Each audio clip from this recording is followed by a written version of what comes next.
प्रव्रजन the मर्मरेशन एक डरावनी कहानी। वेक्सली नामक एक छोटा शहर जो कहीं दूर जंगलों और पहाड़ियों के बीच बसा था, हमेशा शांत रहता था। लेकिन उस साल की शरद ऋतु कुछ अलग थी। हवा में सन्नाटा था, पेड़ों की पत्तियां खामोशी से गिर रही थीं और आसमान में एक अजीब स्याहपन छा गया था। लेकिन असली डर तो ऊपर से आया। पक्षी लौट आए थे। शुरुआत हुई सारसों और मैना जैसे पक्षियों से। वे झुंड में आते, आकाश में घूमते और फिर अचानक दिशा बदलकर नीचे गिरते। शुरू में लोग इसे अद्भुत मानते थे, एक प्राकृतिक चमत्कार। लेकिन जल्द ही इन पक्षियों की उड़ानें अजीब हो गईं, तेज, असंगत, जैसे कोई अदृश्य ताकत उन्हें चला रही हो। लेना हैलोवे वेक्सली हाई स्कूल में जीव विज्ञान की शिक्षिका थीं। उन्होंने इन पक्षियों की हरकतों को नोट करना शुरू किया। उन्होंने देखा कि पक्षियों की आंखों में कोई चमक नहीं थी, बस काली खाली गहराई।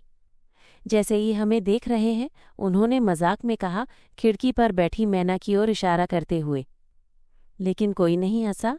फिर पहली मौत हुई। मिसेज डूली, जो रोज कौवों को खाना खिलाती थीं, अपने बगीचे में मरी हुई पाई गईं। उनकी आंखें निकाल ली गई थीं और शरीर पर सैकड़ों छोटी छोटी चोंचों के निशान थे। पुलिस ने इसे जंगली जानवर का हमला बताया, लेकिन सब जानते थे कि ये कुछ और था। रात होते ही एक और अजीब चीज शुरू हुई, चीखें। पक्षियों जैसी नहीं, लेकिन उनके जैसी लगती, तेज, खींची हुई, दिल को दहला देने वाली। पूरे शहर में वो आवाज गूंजती, लोगों की नींद उड़ जाती। लेना ने उस आवाज को रिकॉर्ड करके अपने एक प्रोफेसर दोस्त को भेजा। जवाब आया, ये पक्षी नहीं है, उस रिकॉर्डिंग को जला दो। उस रात लेना ने देखा कि एक कौवा उसकी बालकनी पर बैठा है।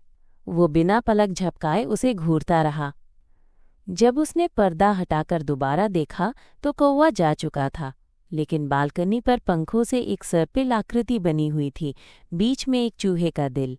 अब पूरे शहर में पंख और डर बिखरे पड़े थे। चर्च के पादरी फादर रेनली ने लोगों को बुलाकर चेतावनी दी। ये प्रकृति का बदला है, ये प्रायश्चित का समय है। उसकी बातें खत्म होते ही चर्च के ऊपर बैठे कबूतरों ने एक साथ गर्दन घुमाई, सीधी पादरी की ओर। उस रात नरक टूट पड़ा। पक्षियों ने खिड़कियां तोड़ दी, लाइट्स को फोड़ दिया, बिजली गुल हो गई। उन्होंने लोगों पर हमला किया, चोंचों और पंजों से। हर प्रजाति के पक्षी, कौवे, उल्लू, बाज, मानो एक ही दिमाग से संचालित हो रहे हों। लेना कुछ छात्रों और नागरिकों के साथ स्कूल में छिप गई। उन्होंने दरवाजे बंद किए और खिड़कियां ढक दीं।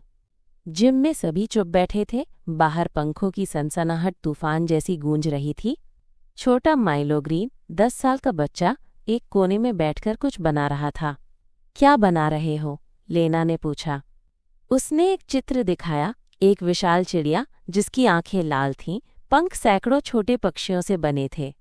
उसने बताया मुझे, माइलो ने फुसफुसाया, वो सपनों में आती है। वो खुद को पंखों की माँ कहती है। तभी जिम की छत चरमराई, पंख नीचे झड़ने लगे और फिर वो आई। वो न पक्षी थी न इंसान। वो बनी थी पंखों, चोंचों और पंजों से, हर प्रजाति के पक्षियों की मांसपेशियों से गूंथी गई एक जीवित मूर्ति। उसकी लाल आंखों से आग सी निकल रही थी। उसकी आवाज़ एक साथ हजारों पक्षियों की चहचहाहट जैसी थी। तुमने आकाश को जहर दिया, अब तुम्हें उसका भोजन बनना होगा। पक्षियों का झुंड उसके पीछे पीछे बरसात की तरह अंदर आ गया। चीखें गूंज उठीं, खून, पंखों की आवाज़ें। लेना ने माइलो को पकड़ा और उसे ब्लीचर्स के नीचे खींच लिया। तभी एक फ्लेयर गन की रोशनी ने पूरा जिम चमका दिया। पक्षी दर्द में चीखने लगे। रोशनी में वो राक्षसी माँ पीछे हटने लगी। वे भागे, शहर की टूटी सड़कों से होते हुए जंगल की ओर। सुबह तक केवल चुप्पी बची थी। आज वेक्सली का कोई नाम नहीं लेता, मानो वो कभी अस्तित्व में ही नहीं था। साइन बोर्ड हटा दिए गए हैं, सड़कों पर खतरे की चेतावनी है। लेना अब अकेली रहती है पहाड़ों में, जहाँ कोई पक्षी नहीं आता। माइलो अब किशोर हो चुका है, अब भी उस चिड़िया औरत को बनाता है, और कभी कभी रात को दरवाजे पर पंखों की सरसराहट सुनाई देती है और एक चूहे का दिल फिर से सर्पिल में रखा हुआ मिलता है। प्रकृति के साथ खिलवाड़ का परिणाम भयानक हो सकता है। कहानी का मोरल, जब इंसान पर्यावरण को नुकसान पहुंचाता है, आकाश को प्रदूषित करता है, पक्षियों के बसेरे उजाड़ता है और प्राकृतिक संतुलन को बिगाड़ता है, तो प्रकृति कभी न कभी उसका बदला लेती है। कहानी में पंखों की माँ उसी बदले का प्रतीक है। आशा है आपको ये कहानी पसंद आई होगी। और भी नई नई कहानियों के लिए हमारे चैनल को सब्सक्राइब करो और मज़े लो।